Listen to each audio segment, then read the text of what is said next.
Hello and welcome to a special London Live music programme with me, Tom Forte. I'll be looking back at some of the best music highlights of 2022 and moments we've covered here on London Live News throughout the year. Coming up over the next hour, we'll take a look at how 2022 panned out for some of the biggest London stars in music. How festival season returned to full swing in the green fields of Britain after 2 years of delays and cancellations. We'll see how London artists and venues made a big comeback across the year with a plethora of new music and shows. And we'll hear from the superstars that visited the capital from all over the world and see what's to come in 2023. But first, let's take a look at some of the standout moments from British music this year. Let's start earlier in the year at the Brit Awards, where London's finest superstar Adele swept up the top trophies. The singer took home Song of the Year for her hit single Easy On Me, as well as winning Album and Artist of the Year during the first ceremony to feature gender-neutral categories. Her success brings her total Brits haul to 12 and increases her lead as the most decorated solo female artist at the awards. Also among the winners were Little Simz for Best New Artist, Wolf Alice for Best Group, and Sam Fender for Rock and Alternative Artist. Pink Floyd reunited to release new music since 1994 in support of the people of Ukraine with the track called Hey Hey Rise Up. Guitarist and vocalist David Gilmour, who has a Ukrainian family, explained that the band released the song to draw attention to Russia's invasion of Ukraine and raise funds, with all the proceeds from the song donated to the Ukrainian humanitarian relief. And at the Eurovision Song Contest 2022 finale, luck was finally on the UK's side, with entry Sam Ryder ending up placing second. The UK is set to host the Eurovision Song Contest in 2023 on behalf of Ukraine, who were the winners of the 2022 contest. ABBA's Innovative Voyage concert started in London, with the 4 band members appearing as virtual avatars depicting the group as they were in 1977. The vocals, which were recorded in advance by the band, accompany the so-called avatars, who were created with George Lucas's special effects studio, Industrial Light and Magic. As festivals returned this year, one of the biggest musical dates in the calendar made a strong comeback. Glastonbury put on a huge lineup this year, with the 20-year-old American singer-songwriter Billie Eilish becoming the youngest solo headliner to perform at the festival, while former Beatle Paul McCartney became the oldest solo headline act, performing a week after celebrating his 80th birthday.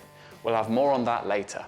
And in 2022, old music was everywhere again. South London-born singer Kate Bush had her first #1 in 44 years when 1985's Running Up That Hill was featured on Stranger Things in April. The track ended up in the top 5 most listened to songs in the UK on the streaming platform Spotify. But Harry Styles' smash hit As It Was clinched the top spot as the UK's most played song on streaming services, with over 1.5 billion plays this year on Spotify alone. Well, amongst the big songs of the year, London's superstars Elton John and Dua Lipa were honoured by Variety magazine as it hosted its 6th annual Hitmakers celebrations. The ceremony looks back at the past year in music and recognises the talents behind the 25 most consumed songs. Dua Lipa picked up the Hitmaker of the Year award after making music magic alongside Elton John with their hit Cold Heart. Here's how the pair reacted to the news. Thank you so much for this Hitmaker of the Year award. I would like to thank Panal and Dua Lipa for making this possible. Cold Heart was just an astonishing success for me, and it really made my year. So I know Dua's there, and I know Panal aren't, so thank you both. I couldn't have done it without you. I first came to America in 1970, and I played the Troubadour Club, and I met people like Leon Russell, Brian Wilson. People were in the audience, the band came to see me in Philadelphia, and I was the recipient of much love and kindness. And I've tried to keep that going during my own career to other young artists. And it's kept me going and it's kept me enthusiastic to give something back and to encourage people who need encouragement and to be there for them. It's an obvious thing to do. So this is really the icing on the cake. The Farewell Yellow Brick Road tour was an immense success. Thank you, Dua, for coming on stage with me at Dodger Stadium. I'm sorry I can't be there with you tonight because I'm in the UK, but I'm so grateful for this. Thank you, Variety. It means a lot to me. Thank you, Dua, for accepting this award on my behalf. Love you all. Good night. This whole experience with the song has really kind of taken me back to when I first started in the business. And I had such big dreams for pursuing this career, but I never thought that my job would ever take me to a place where I'd be able to get up on stage with Elton at Dodger Stadium and perform a song that means so much to me, a song that a mashup of songs that I've grown up with, that have always inspired me. And It's just, I guess it kind of took me back to little me, where I really believed that anything and everything was possible. Dua Lipa and Elton John there on winning Hitmaker of the Year 2022 award for their song Cold Heart. Now, live music made a fully fledged return to the capital this year, but it wasn't without its challenges. As concert goers and artists were ready to get back to shows, many independent venues across London were struggling to keep the doors open in a post-pandemic world. Well, I spoke to Genesis Elijah, an ambassador for the music charity PRS Foundation, earlier this year, who told me about the issues music venues in the city faced and how their Back to Live Music Venue Prize competition would help music venues come back better than ever before. I feel like the pandemic has been a really big thing on many levels. And one of the things it's done is it stopped us from going out for a long time and seeing live music.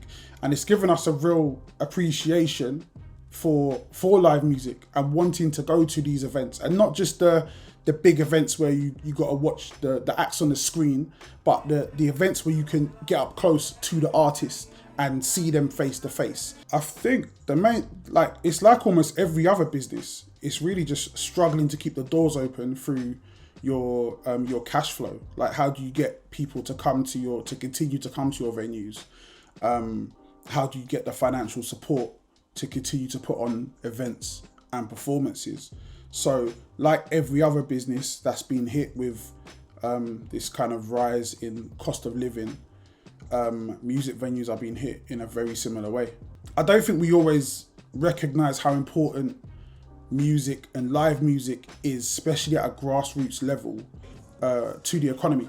So not only do you have the workers who are working in these places, in these establishments, but you also have artists that want to come and perform, and even from then there's a knock-on effect to all the people that artists employ, from your management to your agents. So it has a really big knock-on effect, not only financially, but then going forward a little bit, just to where's this new talent coming from? These are the places, these are the talent pools in which we find, our next Ed Sheerans and Adeles. But if we don't have that environment to nurture talent, where do we get them from? Well, the competition is for live venues all around the country. It's not just London-based, it's all over. A chance for independent live venues to really make their case for how the live music scene helps them do what they do, how it helps them to be effective, how it helps them to be part of the scene and grow music in general. It's an opportunity for venues to win up to £10,000 to do that. That was Genesis Elijah there talking to me about the Back to Live Music Venue Prize, which supported independent music venues across the city. Well, later on this year, I also spoke to the venue winner of the competition, Dunya, who told me what they plan to do with the £10,000 prize. We won the £10,000 grant from PRS for the Back to Live Music Venue Prize for London. So we're the regional London winner, which we're really, really thrilled and very grateful for. We'll be spending the money on improving our live performance setup, that when people come to perform here, their experience is even better than it already is. We work with a lot of upcoming artists, a lot of independent artists. So for many people, it might be their first gig or the launch of their first EP. So we're very, very pleased to have received this money from PRS. It's been a really difficult year across the board. A difficult few years, the last 3 years, I think, for most people working in the hospitality and the arts sector has been really, really difficult. Being at the intersection of hospitality and live performance has just been especially tough, because our business is entirely based on people coming together. So obviously it was a really, really difficult time for us, having to close, and then for a lot of months having to reduce the amount of people we were actually allowed in the space. That's definitely been the big, huge challenge that we faced over the last few years. We're hopeful that the way that the country is going in terms of the recession and the kind of economic horizon ahead, that we'll be able to also survive that. We're owned and run by women, which I know from my experience of being in events for a decade before I opened the bar is very, very rare. And so we're very proud of that fact. And it's really nice to, be recognised by an organisation like PRS, who has such a huge breadth, and I'm sure they received so many incredible applicants. So it's a huge honour to have been on the receiving end of this prize. That was Lucia Massi from Dunya there, and I think we're all very thankful that live music has returned to the capital this year. Well, you're watching London Live with a special music roundup of 2022 with me, Tom Forte. We're going to take a short break now, but stick around because coming up next, we'll be speaking to festival goers and London-based artists about the successful return of the music festival season this year. Stay tuned.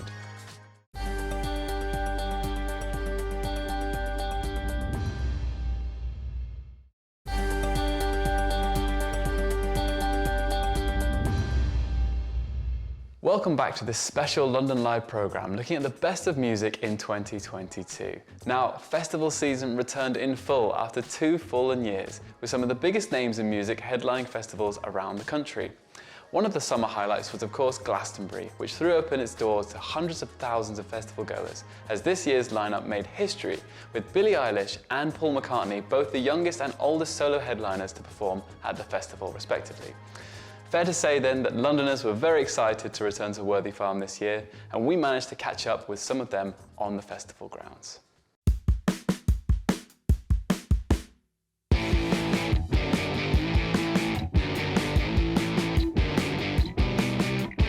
There's something about being at Glastonbury that everyone hears, oh, we're at Glastonbury. When you go to any other festival, it's like, okay, we're at a music festival, it's great, it's fun, but Glastonbury's massive, it's got a culture, and everyone's so stoked to be here, it's hard to get tickets. There's just something for everyone, like whatever your music taste, even if you're not into listening to music in the day, there's just so much to do. Like you can't be bored.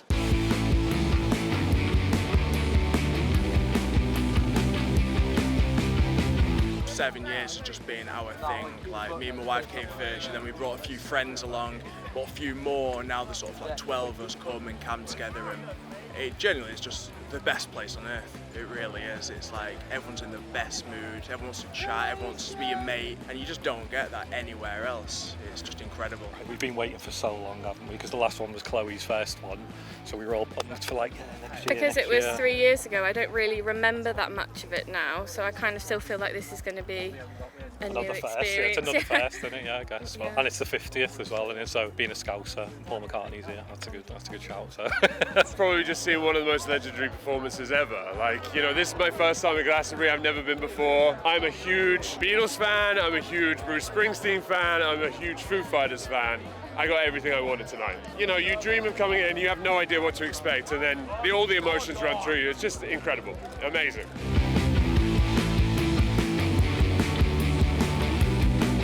The build-up, it's very, very exciting. As good as the festival almost, the build-up to it. It's like Christmas. Build-up to Christmas is better than Christmas, really, at times, isn't it? Well, he's got a good point there. Anticipation is already building as Sir Elton John is the first performer to be confirmed as a headline act for Glastonbury 2023, with many more to be announced over the coming months. Now, let's return to festivals in the capital, where this year's All Points East Festival in Victoria Park saw many breakthrough London artists perform on the big stage. 2 Londoners making their City Festival debut go by the name of Joy Anonymous, who surged in popularity after playing music along the South Bank during the various lockdowns. With the intention of spreading joy, the duo have since drastically grown their fan base, and we got a chance to hear how they went from camping chair raves to main stage shows backstage at All Points East. Yo, Joy Anonymous here, live from All Points East. Direct to you. Joy Anonymous is a movement to try and find a place where people can feel like they can belong and feel like that they can express themselves and there's no barrier to entry. That's like the idea, the concept, and musically we kind of just want to make people feel something. Weirdly, it kind of stemmed from, we had all the equipment and everything, and there was one day I was sitting at Hen's house and we were kind of looking at it, and I just thought, should we go, it was kind of out of boredom, let's go and just turn the speakers on, play some music for people exercising on the South Bank, because we live close by, and went and did sort of 20 minutes, people started gathering, and that's kind of when the light bulb, pun intended, switched on, and we thought, wow, this is a thing, let's keep doing it, let's keep building, and still to this day, we're into season 3, did one last night, so 3 years of it now. I just wanna be dancing. Kind of 5-6 hours a night, and like having people come up and join in and get on the mic and stuff, and it was like, you know, particularly in the time to have a place where people could come and feel, you know, human and like, you know, we'd all been isolated for. I think we were about like 3 months into the first lockdown. Pubs were closed and pubs, shops were closed. Shops, everything was closed, and we were like, right, okay, let's build a place. Okay. So unplanned, and it's Yeah. only when we retraced our steps that it's Oh, been such a wow. like pivotal part of our Yeah. career. So, and even with the whole concept of Joy Anonymous, it was like, you know, it kind of stemmed from the idea of like Alcoholics Anonymous or Narcotics Anonymous, where we'd done some work with people who had gone to those meetings, and we'd go to them, and it was you see people share and go through their own processes, and we're like, why don't we put joy in the corner and see that, like, okay, some people don't understand how to find joy or where joy is or what even joy is, and we were like, why don't we just try and build a little place where we could share ours, and it just developed, and yeah, now we're here. The first album is called Human Again, and the whole concept is like, you know, to make people feel that, like to make people come out and be like, oh, you know what, geez, like I can sit here with like my grandparents, my kids, whatever, and that's what happens in those meetings. All ages, all different people, different creeds, whatever, they all come down. And on the Blue Plaque thing, that's why that came, because we were like, oh, okay, let's document this place, and this is where Joy Anonymous started and where it gathered. And so like when Lou and I are in, you know, our 70s, 80s, I hope that, like, you know, we'll walk down the South Bank and be like, yeah, this was it. feels a little bit surreal for me. Definitely. It's kind of a bit dreamlike, especially seeing our brother Fred again play last year at a similar time, and he's headlining the same stage we just played at, and just to see that, it's very surreal. I remember watching him last year and going, wow, like one day, and it was the next year, we've just done it. So to see it all kind of come through and together, it's like, Jesus, I mean, we were just making little sounds sitting in camping chairs, and now like people are like putting the hand symbol up in the middle of a mad tent. Yeah, it's crazy.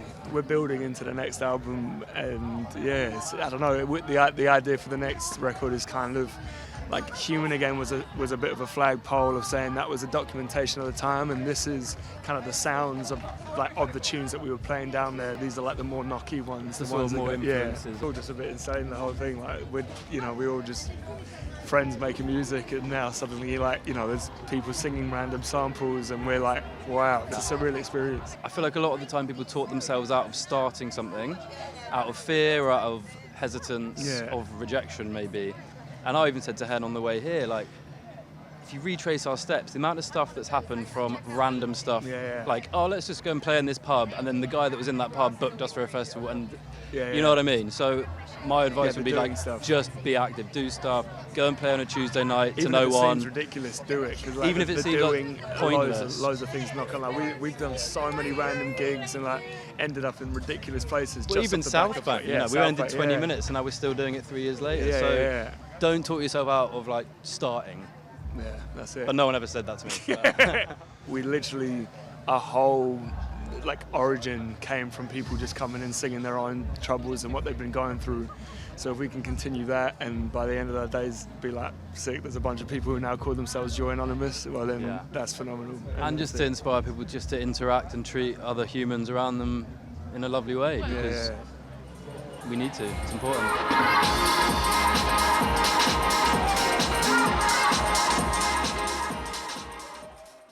Lovely stuff. That's Henry and Louis from Joy Anonymous there, and we'll be looking forward to hearing new music from them in 2023.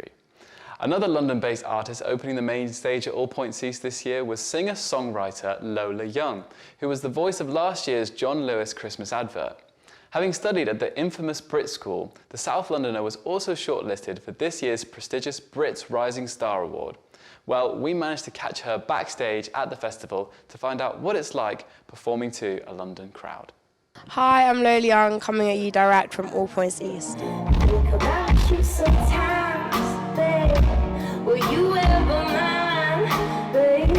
It feels so good to be performing here. I think it's such a lovely festival, and the lineup's incredible. So I'm so pleased to be in and amongst other incredible artists. I think the London crowd are really energetic. They're very in it, and I think especially when it comes to obviously because I care so much about lyrics and my lyrical content. So I think that's really important for me to get my lyrics across. And I think obviously a London crowd cares. It's quite artsy in it, London, and I think that they care a lot about the integral part of being an artist. Growing up in London means that you're in a complete different scene. I made a good few other musical friends and people who were into music from a young age, but I also went Brit School, so that kind of pushed me. Brit School really taught me a lot of things. I think being around people who care so much about like the arts is just like an incredible environment to be in. So yeah, for sure, I think it was just lovely. I want my legacy to be this world is a very intense place, and I think that art is the one thing that keeps things like centered. It's the one thing that keeps things very beautiful, like in and amongst kind of a lot of tragedy and like sadness. And I think that art is one thing that keeps people going and keeps people, you know, waking up in the morning. And therefore, I think I want to leave my music to leave behind the legacy of like, I just, you know, want people to feel like they're able to do things in this world and like create and be free without, you know, the constraints of like other things.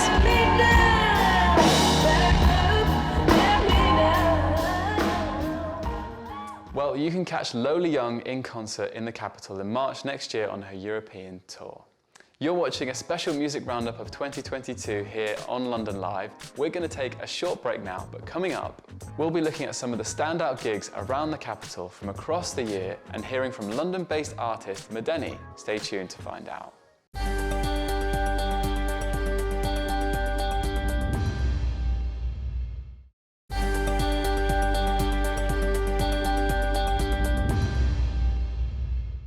Hello and welcome back to this special London Live programme looking at the music highlights from 2022. Now, this year presented an abundance of riches for concert goers in the capital. One series of shows which made a much anticipated return to London was the Jazz Refreshed Weekly, which features artists from the UK jazz scene.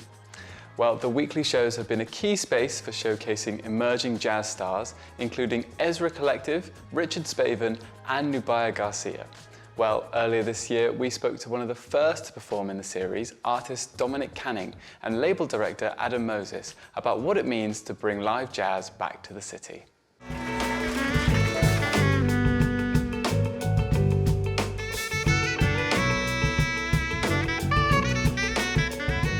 Jazz Refreshed is a music arts organisation that was founded in 2003. We put on events in London and we do international showcasing as well as a festival and a weekly residency where we put on live shows every week that's affordable for the public. So over the years we've had the likes of Nubia Garcia, Shabaka Hutchins, Ezra Collective all perform for us before they were really big names in the scene.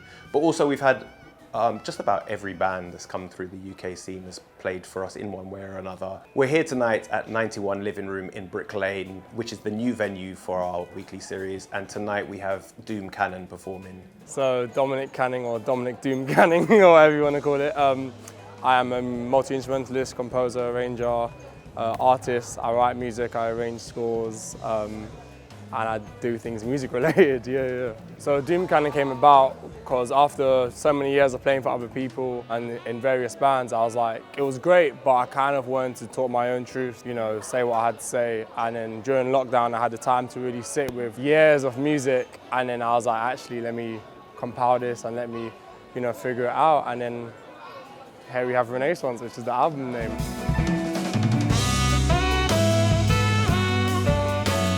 So during writing Renaissance, a lot of things that inspired me just came from life, really. Just you know, growing up as a young black man in London, all the experiences I had, just watching the world and London grow up in such an uneasy time. The music is quintessentially like London, quintessentially me. It's about the impact London has on me as a person, you know, whether it's the various music I've been learning and listening to over the years, or just the whole social and political climate of London. It's home, isn't it? Like, you know, when you go home and you kick up your feet and you chill and you just feel comfortable, that's what like playing in London is. You know, like people are gonna turn out for you, and I feel like performing in London has like a special, unique vibe and energy about it that very few places in the world can recreate. I think my favourite thing about curating a night like Jazz Refreshed is just being able to see new talent from almost like its infancy. A lot of times we put on the first gig of a band, a musician might come to me and say, oh, I've got this new band, you want to check it out? And then I'll put that on. And that's really exciting because it almost feels like you're right at the beginning of something. The legacy I want my music to leave, I want it to leave one of freedom to be yourself, your true authentic self, regardless of where you come from, how you feel. And I just want to mainly leave the lasting impression that us as jazz musicians, we can tell stories in our music. You guys having a good time? Thank you very much. And there'll be plenty more Jazz Refreshed events coming to the city next year. Now, staying with jazz in the capital, this year also saw the return of a new compilation of fresh takes on music from the jazz record label Blue Note Records. Arriving off the back of the success of the first volume, the Blue Note Reimagined 2 album features many London-based artists putting a modern spin on a classic jazz record from the label's iconic catalogue. Well, we caught up with two of the artists off the new album. Kay Young and Theon Cross at the album launch event in East London, and they told us about the songs they chose to pay homage to. Tonight we are at Rough Trade in East London, and myself and Theon Cross, we are performing our cover from the Blue Note Reimagined album. Blue Note Reimagined, it features myself and many other emerging great artists from the London scene. So the concept behind Blue Note Reimagined is taking an original and kind of, you know, making it your own. So creating a song and kind of adding your signature sound to it. So the song that I reimagined was Feel Like Making Love by Marlena Shaw. That's the time now. I feel like making love. That's the time. I feel like making love to you. It's a song that I've always loved. My mum loves it. I think it was a compilation of Marlena Shaw, and I remember hearing it for the first time thinking, oh my gosh, this is amazing. Then I did some more, discovery on her, and I just loved how she just sang so easy on the song. I thought I have to do my own version of it just to show my appreciation of how much I love the song.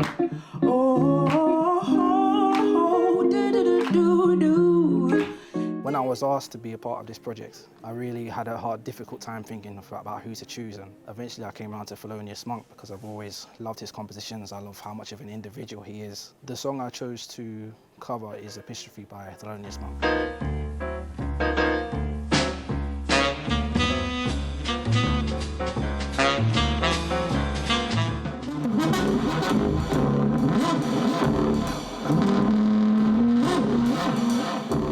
About choosing someone who is so much of themselves I could also interpret them and be myself. A lot of the music that I love is rap influence and also features a lot of kind of digital sounds and things like grime, like Dirty Simps and things like that. My love for London music was something I thought about interpreting into the way I reimagined this piece.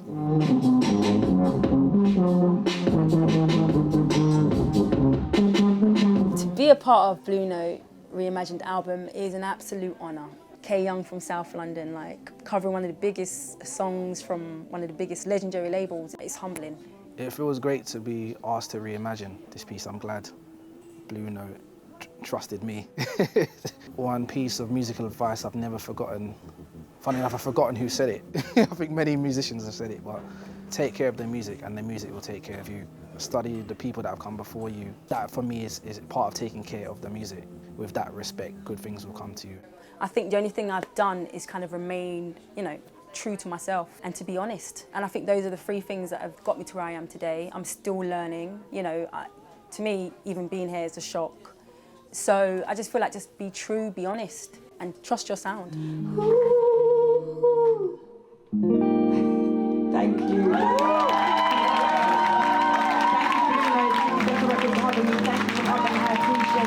And that was Kay Young and Theon Cross there performing their songs off the Blue Note Reimagined 2 album.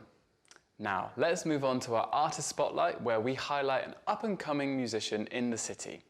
Welsh singer-songwriter Madeni began her musical journey singing classical music from a young age and found success performing on the score for BBC television series Keeping Faith. Since moving to London, she's been treading into the realm of pop, electronic and jazz music and has put out a multitude of singles and EPs and performed at gigs around the capital. We went down to her studio in Richmond to find out how 2022 has been for her. Hey, my name is Madeni. I am from Wales, but I now live in London. I'm a singer, songwriter, producer based in Richmond. I'm not gonna lie, ooh. My musical journey began when I was a kid, got into classical singing when I was at school, and then this evolved into me singing for a TV show called Keeping Faith, and I sang in Welsh. And then I thought, you know what, I'm gonna try writing my own stuff, and I released some stuff in English. The last couple of years I've just been releasing, writing, and been gigging as well. You do you and I'll do me. How would I describe the music I make? That is a very good question, because I'd say, a bit like myself, I'm like half and half when you order a curry. So I'm not just one genre, I'm quite a few genres like mixed together. I'd say my overall genre is pop, but I love jazz influences. I've got quite a soul-y, gritty voice, bit of funky jazz soul pop. So I've been in London for 10 years now, kind of lived here, there and everywhere. I was blessed enough to go to Goldsmiths University, but I now live in Richmond, which is like the closest place I think in London that is as close as Wales. So that's why I love living here, like living by the river. The music scene in London is super special. Artists from all over the world are able to come together and be their authentic selves. Like, I'd say London is a city which is completely non-judgmental and all accepting. I don't think it's like any other one out there. The reason why I love being an independent artist is because you can be 100% your true authentic self. You have nobody breathing down your neck or edging you to be a certain way, and that's like in combination with being within London and in that music scene, that's being a true authentic artist. So I feel really lucky that I can make those creative decisions. Having that drive kind of allows you to be a bit more gritty and a bit more hardworking, and I love an underdog, and I think I am an underdog. Looking at the way I'm dancing. 2022 has been a really exciting year. I've been incredibly supported and funded by Help Musicians, which is an incredible charity. I was provided with some mentoring sessions. My artist name used to be Ella, or Ella Hughes. I'm now Madeni, which is really exciting. Madeni is my middle name, and it's also the name of the stream that used to run through the village that I lived in West Wales, so it's got massive connections for me. I've released 2 songs, one of them being self-produced, because I heard the stat, which is like less than 2.6% of producers are female, so I was like, you know what, I'm gonna give it my best shot. Downloaded Logic Pro, managed to produce Better With You. Also went out to Ibiza, shot a music video there. And then on top of that, the live gigs that I've done. Got to headline Brixton Jam, which was absolutely insane. And then the other gig was XOYO. In Shoreditch. I actually used to go raving there as an 18-year-old when I was at Goldsmiths, so it was hilarious to go back. My plans for 2023 are to release my new EP, hopefully more gigs. I'd love to do a couple festivals. I think that would be really, really fun. Keep writing, keep singing, sharing everything that I've learned with the people that listen to my music. You take my breath away. That was Madeni there, and her EP is due to arrive early next year. Now, this is London Live's music review of 2022. We're going to take a short break now, but coming up next, we'll hear from Aries, Shakira and other artists who visited the capital from around the world about their year in review and plans for 2023. Stay tuned.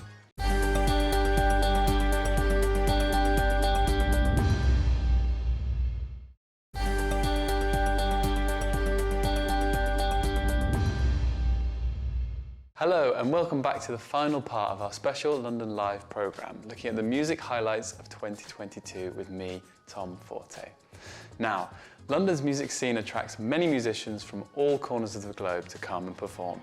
Over the course of 2022, we managed to speak to some of these visiting artists, including YouTube star Aries, who was in London for a one-off gig back in January. The Los Angeles-based singer-songwriter found fame creating YouTube tutorials in his bedroom and has since amassed almost 500,000 subscribers and a worldwide following. Alicia caught up with him before his show in the capital.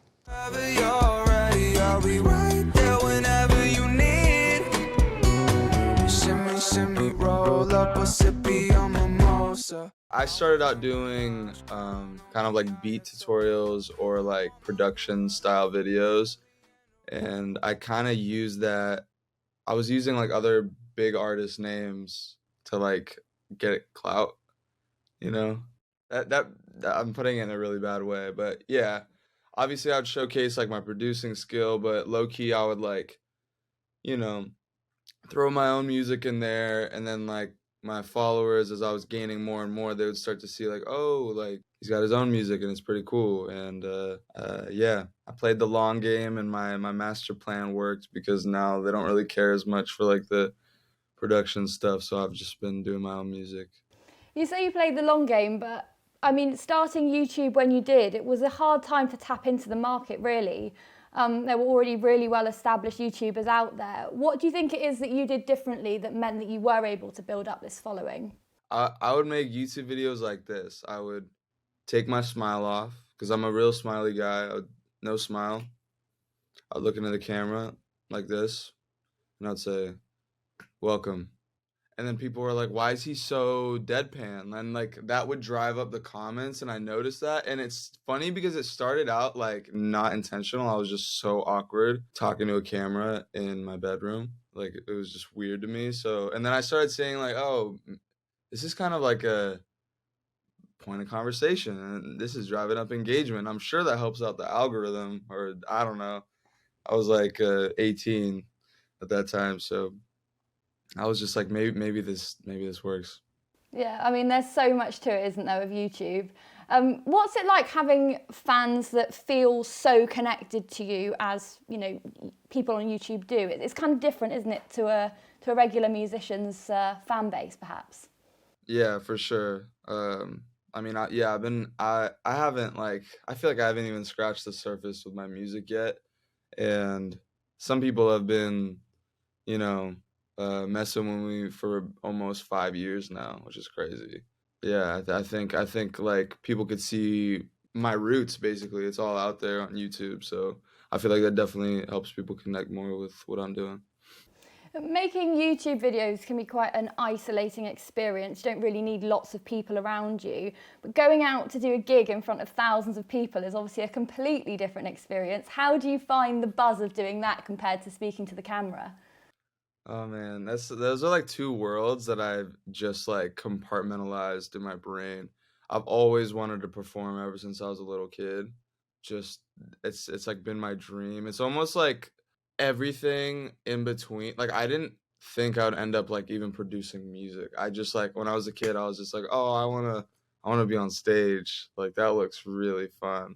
Yeah, it's almost like music was like the stepping stone that I ended up liking a lot, thankfully. You see so much on YouTube, the kind of temptation to go for clickbait. You know, when it comes to music, you see things like diss tracks and different ways that people engage with their audience and try to drum up viewers. How have you stayed away from that, or have you stayed away from that approach? No, I totally used to do that, I feel like. Or maybe not clickbait. My whole content series in like back in the day was like I would make things in 2 minutes, but people would get really annoyed because I just like cut up the video so it's under 2 minutes. I didn't actually do it in 2 minutes. It probably took me a lot longer. So people would get really annoyed about that. I guess that's clickbait. I don't think that's too bad. I think people are doing much worse than that. Yeah, probably. And what's next for you? Obviously music's the main ambition. What's the dream? The dream is to just keep playing bigger shows in London. Have you been to London before? Yeah. I went back in the start of 2020. It was like right before like the whole pandemic situation. So we got really lucky, and yeah, that's like still my favorite show I've played to date. That was Aries there, and we'll all be hoping he returns for another gig very soon. Next, global superstar Shakira made a surprise appearance at the Ivor Novello Awards in London this year. The Colombian pop star won the special international award to commemorate her songwriting achievements, which includes over 80 million record sales. She spoke on the red carpet about the importance of music platforms for today's emerging talent. There's so much talent out there, and I'm glad that today there's so many platforms that new songwriters and new creators are taking advantage of. When I started my career as a songwriter and as a producer and singer, it was harder because I had to knock every door, and it was hard to make sure that people knew about your work and get exposure. But today, I think that technology has facilitated that in so many ways. And that's why it's more democratic. Like, a lot of people can really showcase their talents and they don't depend on the gatekeepers. A lot of people back in the day, like, I don't know, 10 years ago, 20 years ago, were deciding who to play on the radio or not. You know, the gatekeepers of the industry, they would decide if a song would get airplay or not. And but today it's people themselves who decides. They're the ones who decide who makes it and who doesn't. So I feel that's pretty democratic. Soon, very soon, I'm going to be putting out new songs, an album. Yeah, absolutely. My album is done. It's got a bunch of different collaborations, and the feel of it is like there's a lot of electronic, but it's a dance album. But there's also reggaeton. There's also, I don't know, there's like different kinds of influences, but I think it has an electronic undertone. That was Shakira there speaking at the Ivor Novello Songwriting Awards earlier this year. Well, another pop superstar also visited London this year, this time from South Korea. Rosé, one of the lead vocalists from girl group Blackpink, made a trip to the capital this year for an exhibition at the Saatchi Gallery. The K-pop group became the first group to be awarded the Time magazine's 2022 Entertainer of the Year in history, and we managed to ask the K-pop star what it was like to have fans spread all across London and the rest of the world. We could hear fans chanting your name from inside here. What is it like travelling all over the world and still having, fans everywhere you go? Oh, I mean, it's still surreal. I'm very, very grateful. I'm just really excited to be back on tour at the end of the year to meet my fans, and they're just lovely wherever I go, especially here in London. They're so nice. I love them so much, and I'm so glad I got to see them here at the Tiffany exhibition, and yeah. Well, that was Rosé there from Blackpink, and the K-pop group will be performing at the British Summertime Festival in Hyde Park in July next year. Circling back to Londoners now, and we recently caught up with East London rap star Professor Green. Well, James spoke to him about his favourite artists from the past year and find out if he's got anything in store for us in 2023.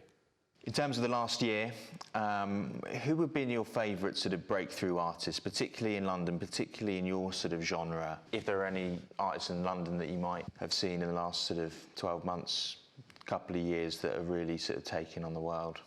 Well, I mean, Dave and Stormzy, they're not taking on the world, they've taken over the world. And I rate and respect both those artists highly, man. Stormzy's new album's incredible. It's such a gorgeous, warm piece of music.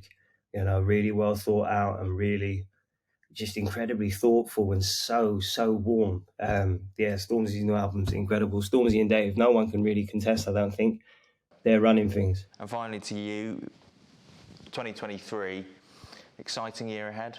Yes, yeah, we got a tour which tickets are on sale for now in April, which was moved due to COVID. But I'm excited to get back out on the road, and I've never gone on tour without releasing a new project. So maybe there'll be some new music first quarter next year, maybe. And in terms of your fans, are you still, got a real connection with them, even in this sort of post-COVID world? Completely. I just can't wait to get out and reconnect with them in person. I've done a few gigs since, post-COVID, but I haven't been on a tour of my own, a headline tour, since 2019, just pre-COVID. It was November, December, and then in January we started to get wind of what was coming. And so, yeah, it's been a long time coming. I've made good use of the time though. My kid's 20 months old. I've been a dad, and people have been really respectful with just giving me that time and letting me just be a dad.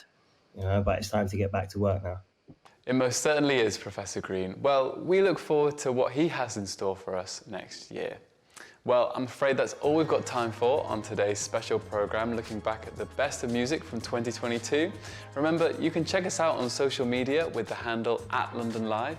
But from me and all the team here, thank you very much for watching and enjoy the rest of the festive holidays. Bye-bye.